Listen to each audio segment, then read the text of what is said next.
Hello cuties, మన video కనుక first time చూసినట్టయితే ప్లీజ్ మన ఛానల్ని సబ్స్క్రైబ్ చేసుకోండి అండ్ అలాగే ఒక లైక్ కూడా ఇచ్చేసేయండి ఈ వీడియోకి.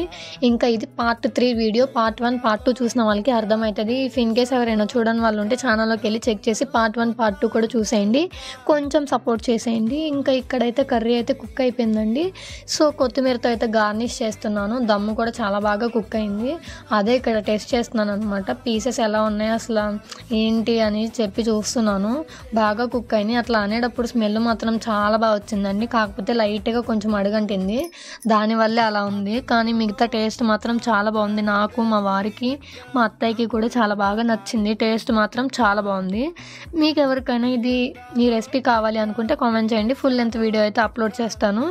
మీలో ఎంతమందికి బిర్యానీతో పాటు థమ్స్అప్ ఉండాలి? మాకైతే కన్ఫామ్గా థమ్స్అప్ ఉండాలి.